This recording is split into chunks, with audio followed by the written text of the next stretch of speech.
Okay, now to talk about the first season of the Israeli version of Survivor.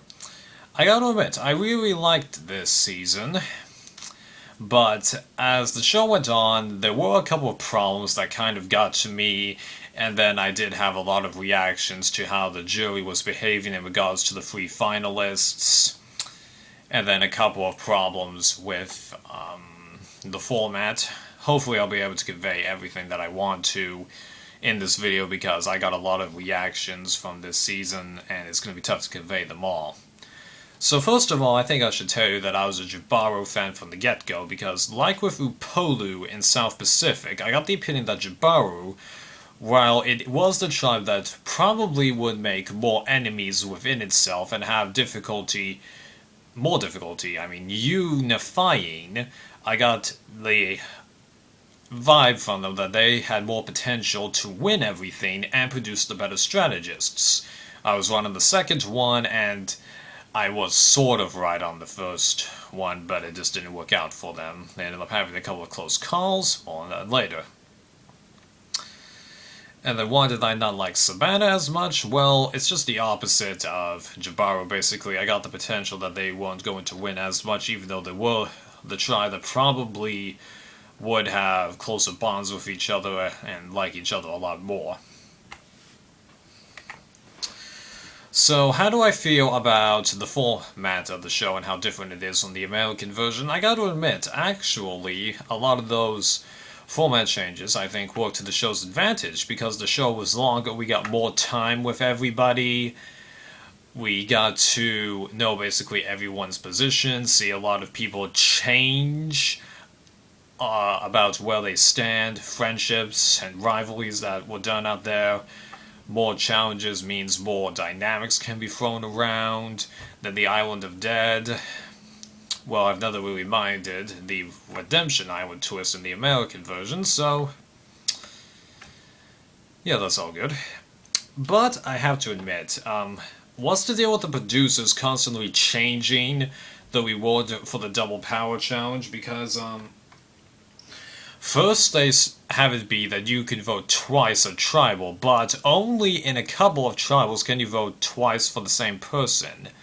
Well, if you can't vote twice for the same person, the twist is practically useless, and then if you change it well into the season, but then change it right back, what was the point of changing it in the first place? For several reasons. And then you switch it to the immunity, and then you coincidentally do that just before you switch the tribes into guys versus girls. And then you change it to you can take away two people's rights to vote, but you only do that in the merge when Jabaru is inferior to Savannah in numbers, but then the moment Savannah is lower in numbers, you take that away? Huh?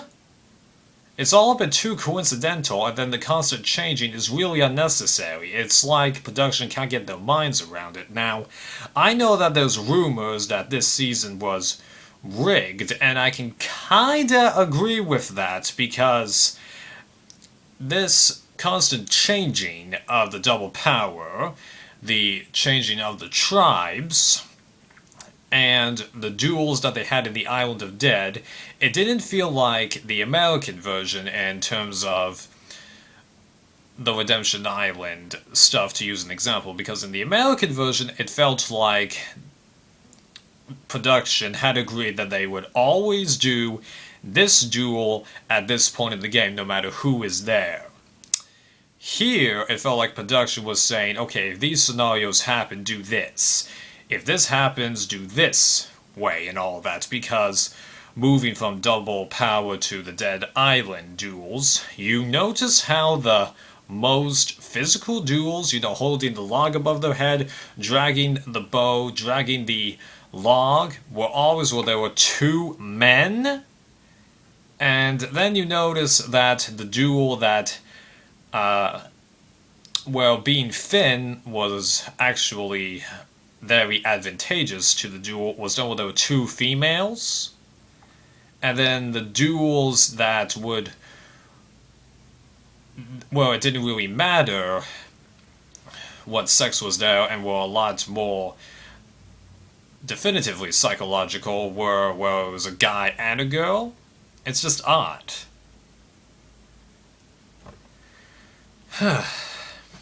And then there's the whole business about having there be mixing up the tribes, so it was guys versus girls, but then having one guy go over to the girls, so it was equal numbers, then forcing the guys tribe to vote one member from each of the original tribes, and then also not do another immunity run between those tribals, and then immediately putting everyone back to their previous tribe, and then having them still vote out another member? Just, what's the deal with that? It seems like that you were, one trying to possibly save Dan, put Noam there, and... yeah, and you gotta remember that a couple of the problems, changing the double power to nullify two people's votes, and then changing it to where you can just vote twice for the same person the moment Jabaru was in power, those actually made it so Jabaru could be in power during the merge. And Noam being on the Island of the Dead meant that all the Sabana members and the Jabaru members that I probably wouldn't like would go guaranteed. So, really, I shouldn't be complaining because the people that I wanted to get to the top got to the top. So you can definitely tell that I've got issues with it. Okay, so is there anything else I need to discuss?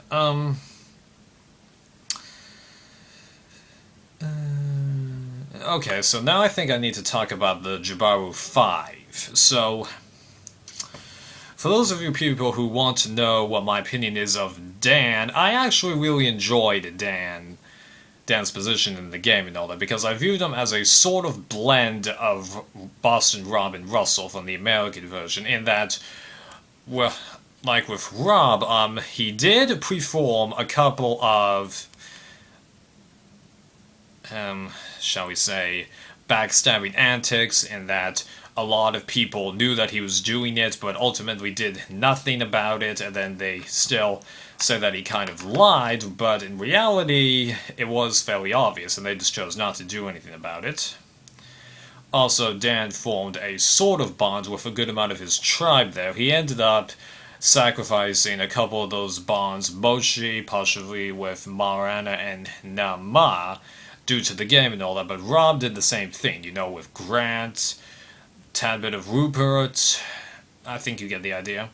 But he was also a bit of a blend of Russell, because he did pride himself about being better than the others, albeit he did wait a lot longer than Russell did from what I've seen of him, and like with Russell in HVV, he ended up throwing away his chances to win the game, but also, unlike Russell, Dan got all the way to the end, and then he threw away his chances, basically killing the chicken, and then basically threatening to vote a Nama did him in.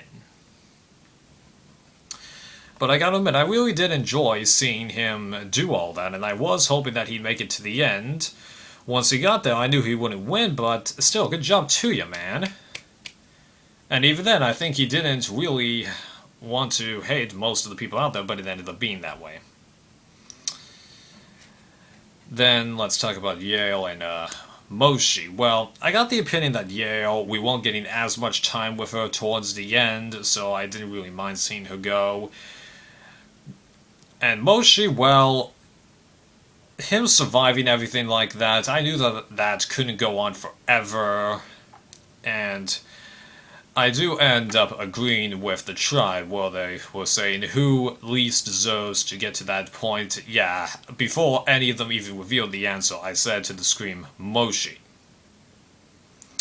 Now, do I hate Moshi? No! In fact, I felt extremely sorry for him when he didn't get the video and when Dan voted him out, because he had, first of all, he had good relations with everybody, and he isn't doing anything wrong. he's a good guy, but he just sucks at the game. It's like Sean in Survivor Borneo, Chase in Nicaragua, and there's other examples, but yeah.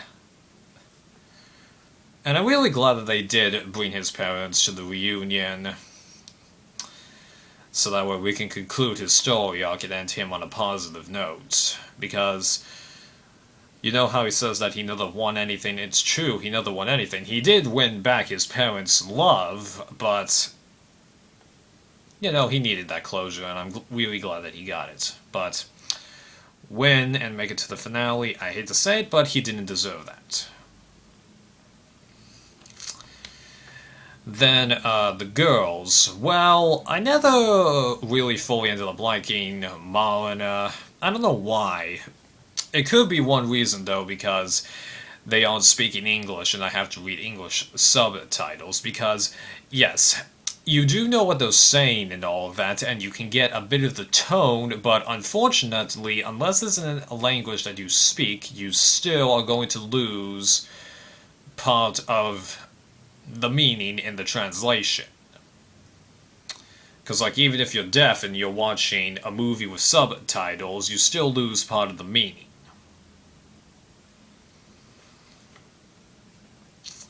So I can't really explain it, although I did find it, feel it was a bit of a bummer that she ended up being that short, because she deserved to be in the finals. When, honestly, I wanted Dan and Na to win over her.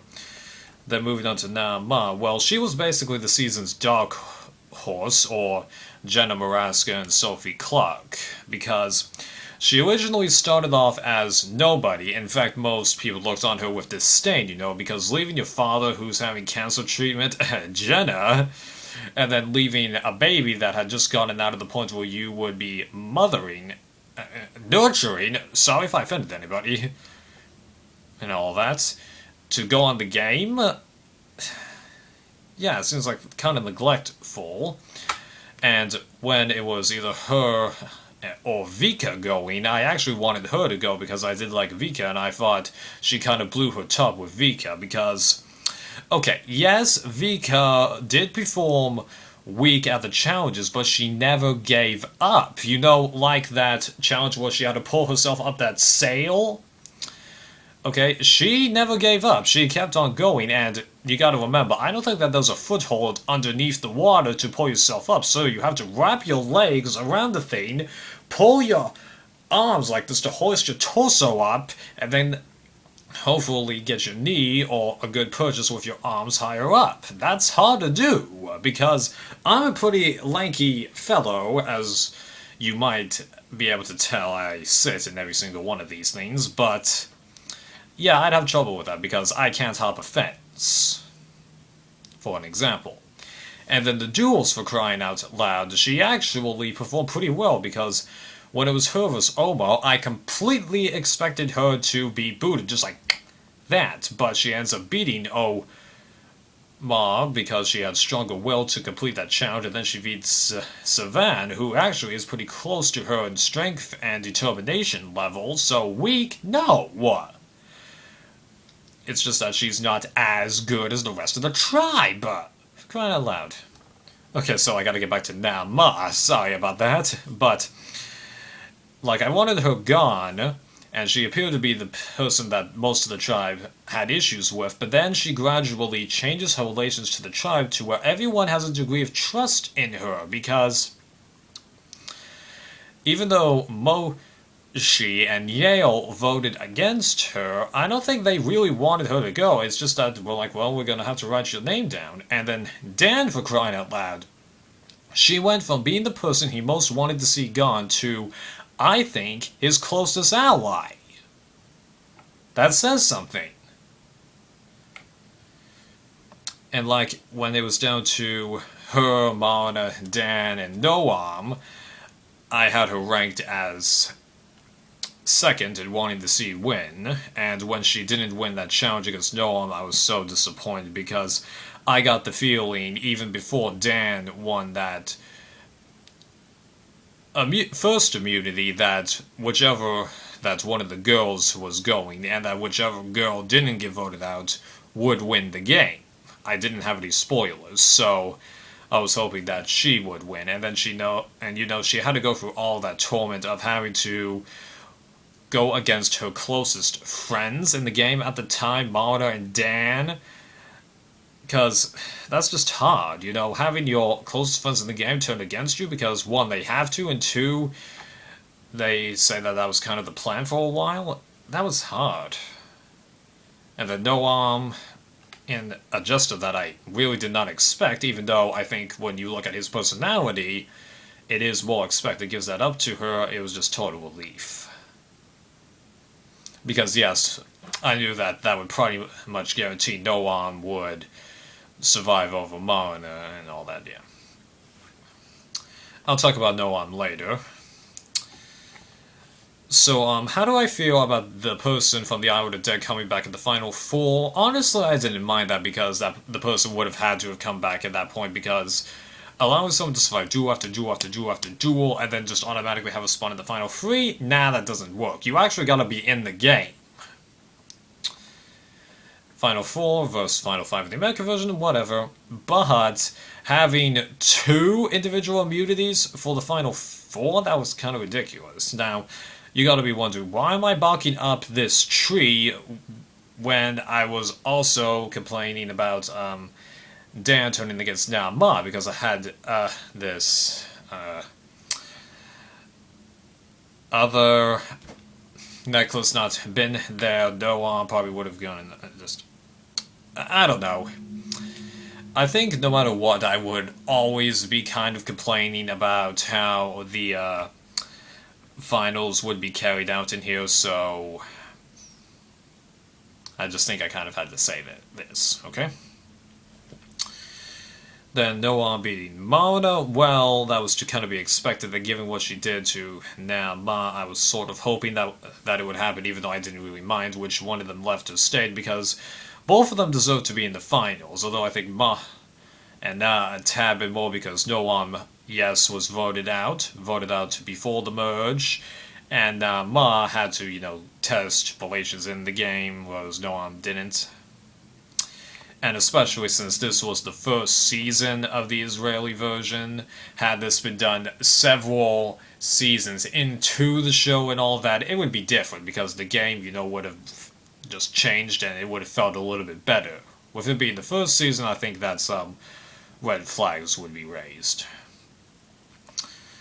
So now we're down to the top 3. So how did I feel about each of them? Well, first of all, Noam, okay, he deserved to make top 3, top 2, take your pick, but he didn't deserve to win, if you ask me, because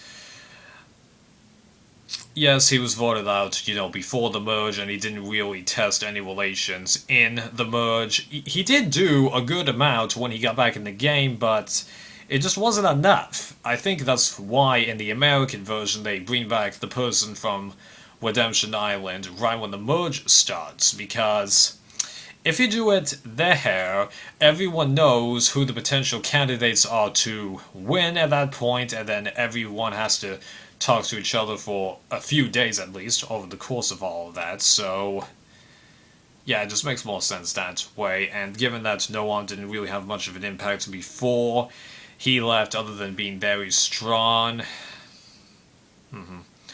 Now, I applaud the guy for getting to the top 3, but like I said, he didn't deserve to win.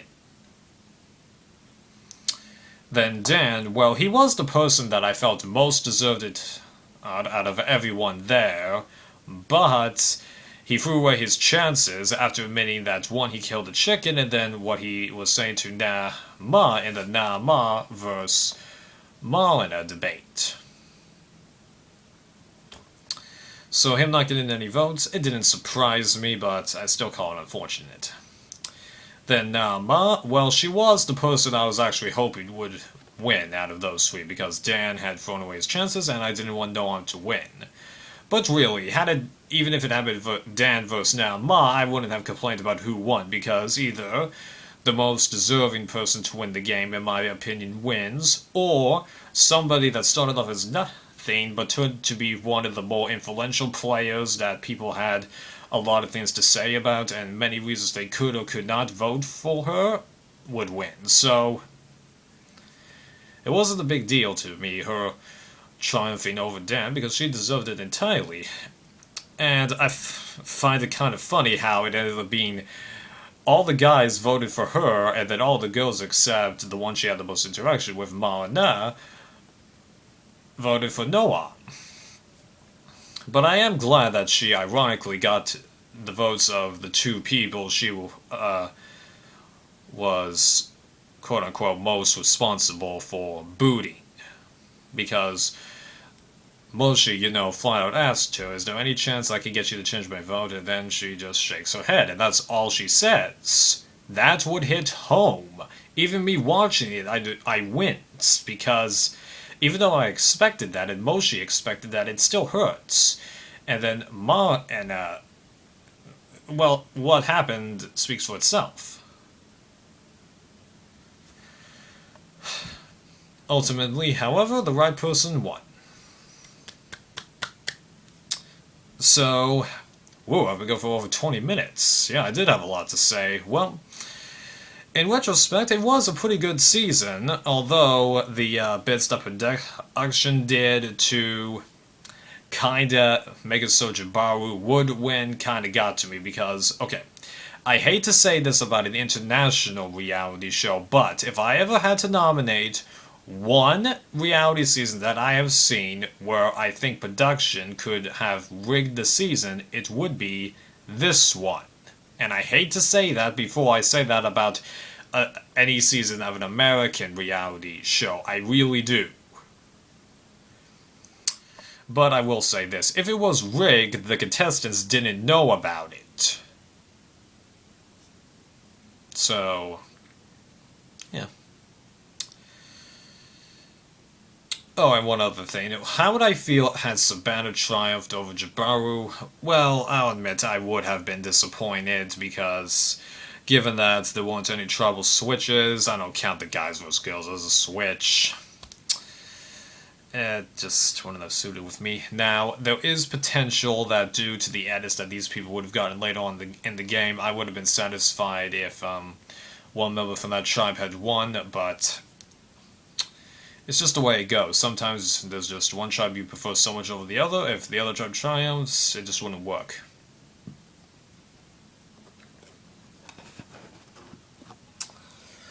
Well, hopefully you enjoyed this rather long video. This is probably going to be part 2. See you next time.